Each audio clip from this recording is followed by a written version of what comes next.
God, I love coffee. Good morning, good evening, good afternoon, good day. Welcome to this week's edition of Coffee Chat with me. I'm Catherine Oster. And this week, what I'd really like to chat with you guys about is this thing that we do when, I'm going to talk about it in the context of horses. When horses have been through tough owners. Hello, good morning. Thank you so much for joining me. Well, I'm going to sidetrack for a second. In real life time, it is Friday, June 30th. And in your time is whenever you're watching this. So welcome. And it's really beautiful here this morning. It's raining. It's not windy. The birds are out. It's really gorgeous. Okay, back on track. I'm going to talk about this topic with the context of horses, but as I've discovered, and I was just chatting with a lady last night, I also teach riding lessons, and this lesson client, she has taken a degree in psychology. Hello, Annalise. Good morning. She has a degree in psychology, and she also rides horses, and she often rides young horses. She said that everything she learned in psychology about kids, she can apply to horses. And I'm like, yes, that's very relevant. I totally agree. Horses are like having kids. Same thing with dogs. Anyway, hey, good morning, Mom. What I'm going to talk about today is in the context of horses, but it can be very much applied to people and to kids. And when you've had I also take horses for training, and sometimes I get horses that have had tough owners. Hey, Robert, good morning. Tough owners that maybe cross the line and get a little bit abusive with the horses. It's difficult. And for myself, I notice whenever I go into anger and rage with the horse, I'm crossing the line because I'm no longer being attentive to the energy, whatever energy it can be. Yes, sometimes there is that kind of behavior required. I mean, horses are really aggressive to each other. When there is a dominant horse, like the leader of the herd, and another horse is challenging them, that horse can get extremely aggressive. But then it, it's not that all the time. It backs off. Anyway, if you've got a horse, maybe they also maybe had an accident in the horse trailer, let's say, or something like that. Horse that had a bad experience or a tough owner. What I'll often do is I'll get those horses, and then the owner of the horse is like, but you can't do this with them because of this. So I can't use a whip with them because they had a tough owner who abused them with a whip. And for me, I'm like, actually, in my mind, we need to show them that the whip is not going to hurt them. That the whip is not, you then have to work them through whatever energy and emotions are attached to that whip and show them that, that it's okay, that the whip is actually a tool. So this is coming around to an interesting thing. But anyway, or I can't do this with them because of this past experience. I cannot swing my lead rope around their head because they were beat with the end of their lead rope. And yes, that happened. And yes, the horse is in reaction to that now, but you cannot avoid it. You can't avoid it. Otherwise, you're always going to be tippy-toeing around your horse, and you're not allowed to do things because of their reaction. And then what actually starts to happen is the horse is actually controlling you. So you're not going to do things because of the reaction that's going to come up in your horse.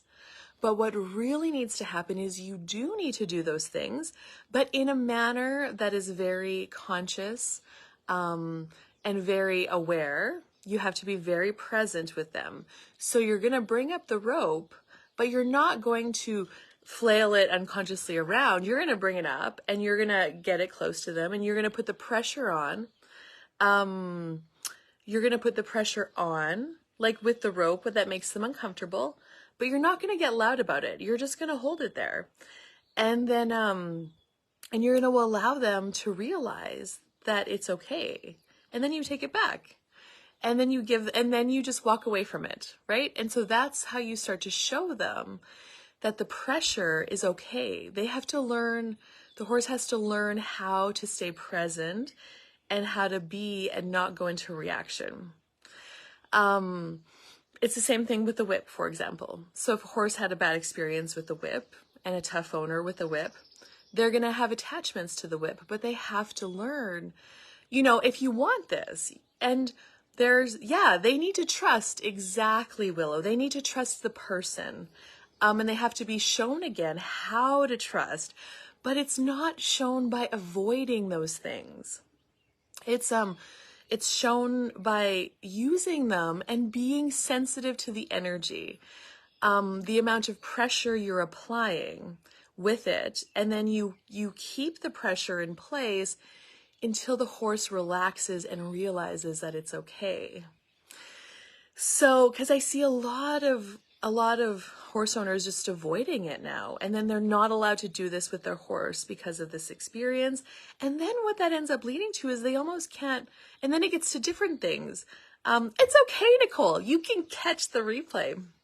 And then all of a sudden they can't do this because of that. And then they almost can't do anything with their horse because their horse had this one experience.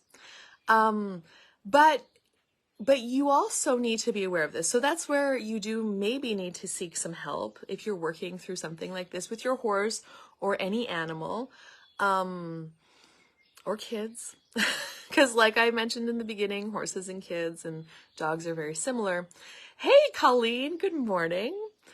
So not to avoid it, but to be very conscious and aware. Yeah. And so what I also wanted to kind of tie this conversation up into is like with money. We also do this thing with money, where money is the whip. And we have been abused with money. And we have abused ourselves with money. And one of the ways that we do that is we constantly tell ourselves we can't afford it. We don't have money. Or where you are made wrong for asking for money.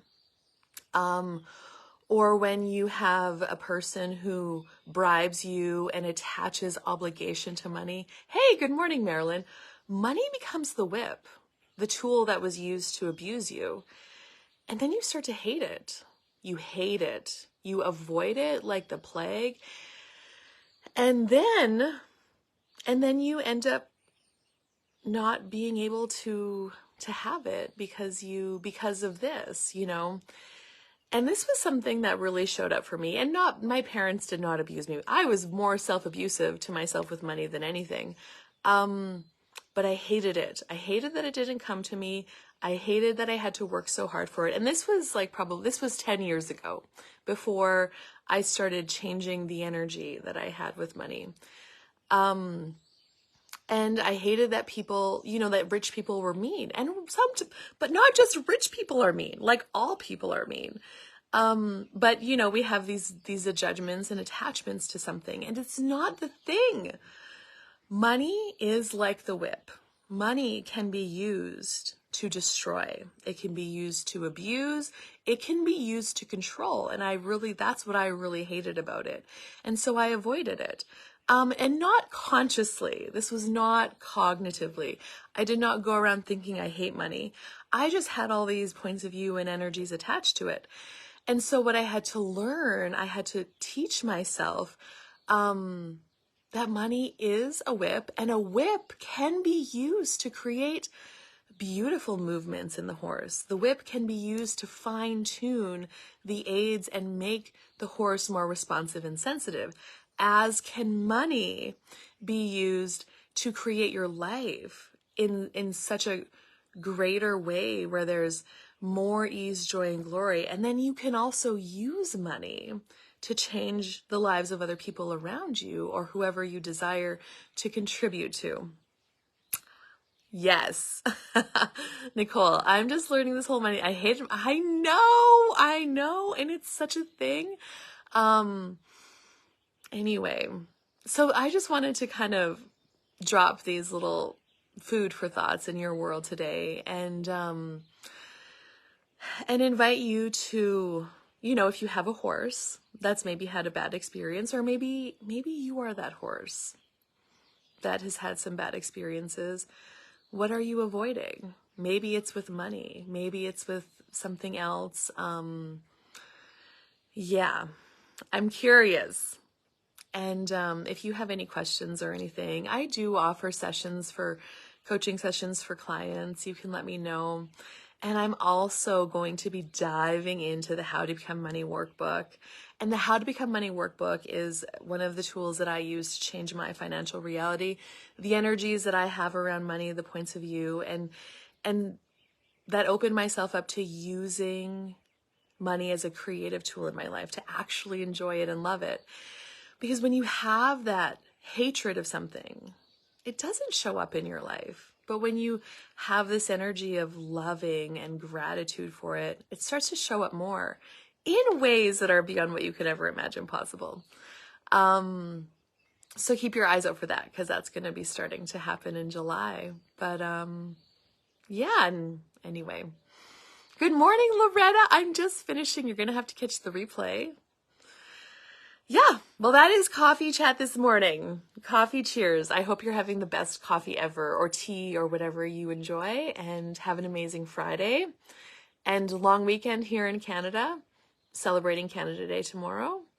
And if you have any questions or comments or anything at all, send me a message. Bye-bye for now.